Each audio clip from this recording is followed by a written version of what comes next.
Olá, estamos no 10º vídeo e estamos estudando este livro aqui, O Impacto da Santidade, de Luciana Subirá.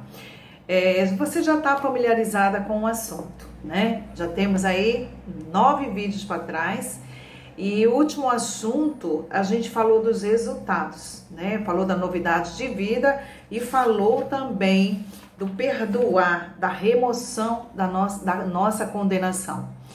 E aí a gente vai precisar entender que nós vamos agora caminhar pelo processo de santificação, que aí a gente conhece como santificação progressiva. E nós vamos buscar alguns pontos que são bem interessantes para nós. Por que Deus nos chamou, né? Quando a nossa posição anterior, foi Ele que nos escolheu, Ele nos chamou para ser santos. Foi Ele que nos deu esse projeto de santificação. Nós não tínhamos nem interesse, mas Ele nos deu vida.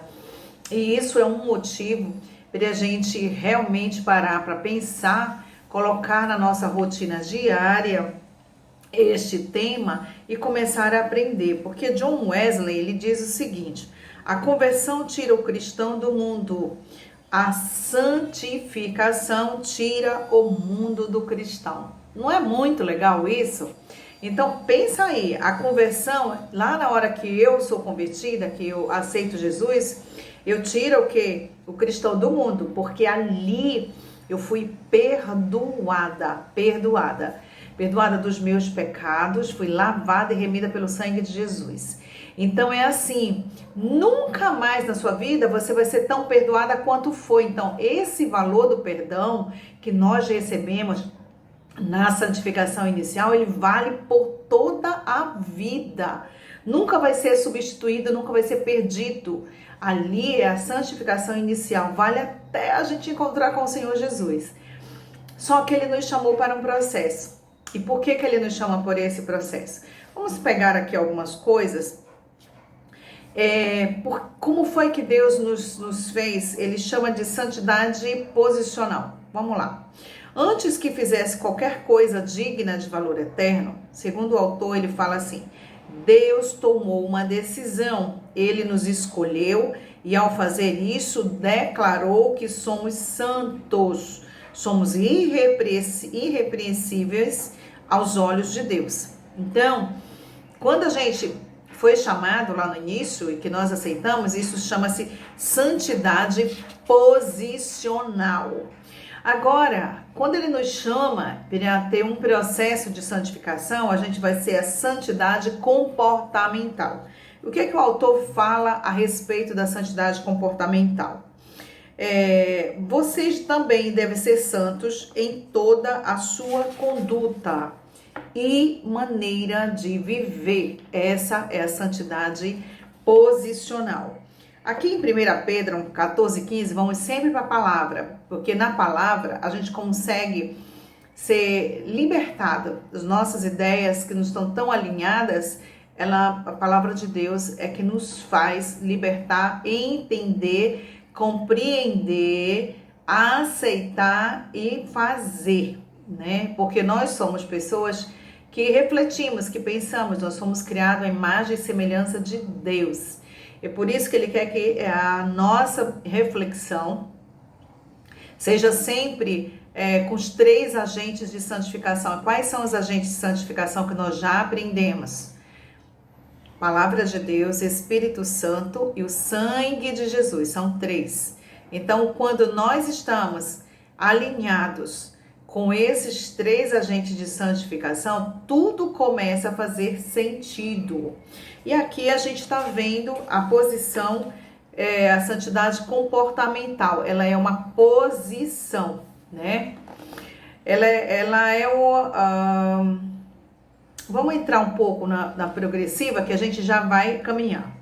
Então aqui em Filipenses 1:6, ele diz assim: estou plenamente certo de que aquele que começou a boa obra em vós há de completá-la até o dia de Cristo Jesus.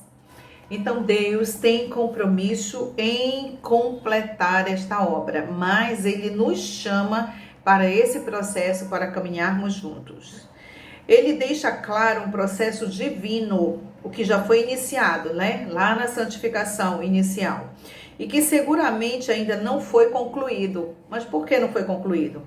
Mais do que apenas preservar aquilo que recebemos, nós precisamos desenvolver o que foi iniciado por Deus até que se complete a obra, né? Então, vale ressaltar que há dois lados envolvidos no desenvolvimento. Filipenses fala da parte de Deus e outra declaração feita aos mesmos cristãos de Filipenses, Paulo apresenta o imperativo: desenvolvei a vossa salvação. Está em Filipenses 2,12, quer dizer, a nossa parte, ambas ações divina e humana complementam-se. Tá vendo que não dá para só Jesus fazer a parte dele? É necessário fazer a nossa parte. E a gente sabe que tem alguns lugares que ensinam assim: porque Jesus é santo, eu já aceitei, então na santificação de Jesus eu pego carona. Não é assim. Nós sim fomos alcançados, é uma ação divina, é o Espírito Santo que nos faz a lavagem no nosso espírito e na nossa alma. Nós somos corpo, alma e espírito, mas o nosso comportamento em santificação, a gente vai assumir o compromisso de obediência. É por isso que tem o agente santificador da palavra, que ele é um norte, ele é a nossa bússola, ele é quem nos orienta, é quem nos vai dar discernimento, sabedoria e colocar nosso domínio próprio alinhado para fazermos as coisas corretas. Então, somente o outro agente, como o Espírito Santo de Deus, é que ele nos convence do nosso pecado, da justiça e do juízo. E então, nós conseguimos fazer a nossa parte, que é completar a nossa parte humana no processo de santificação. Isso é algo incrível, é um projeto lindo. Já imaginou alguém divino fazer um projeto com humano, né? Então, nós nos tornamos... A partir da conversão inicial, nós nos tornamos o quê? Santos, porque essa posição de santo foi Deus que nos deu. Então, isso nós nunca vamos perder, né? Quando nós aceitamos, Deus já nos olha como justos, justificados, então santificados ali. Ele nos olha como pessoas que não têm pecados, perdoados e inocentados, lembra? Então, assim, já estamos dando quase 8 minutos.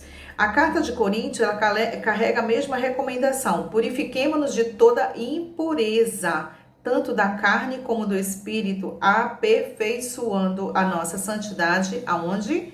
No temor de Deus. Está em 2 Coríntios 7:1.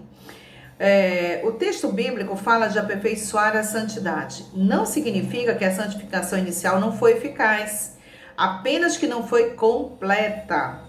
Não por incapacidade de Deus em nos purificar, mas pelo simples fato que ele escolheu trabalhar a santidade como um processo. Nós vamos ficar até aqui, porque nós vamos meditar como é este processo. E só para finalizar aqui, tem um versículo que eu gostaria de ler, e está em 1 Tessalonicenses 4:3, e a gente encerra com essa meditação. Finalmente, irmãos, nós vos rogamos e exortamos no Senhor Jesus que, como de nós recebestes, quanto à maneira porque deveis viver e agradar a Deus, e efetivamente estáis fazendo. Agora, continueis progredindo cada vez mais, porque estáis inteirados de quantas instruções vos demos da parte do Senhor Jesus. Pois esta é a vontade de Deus, o que? A vossa santificação. Daí Paulo está orientando aqui a igreja para continuar a progredindo cada vez mais. Em que? Em atitudes, ok? Então vamos ficar com essa leitura de 1 Tessalonicenses 4:13, encerrar aqui. No próximo vídeo a gente continua com mais um passo da santificação progressiva. Deus te abençoe.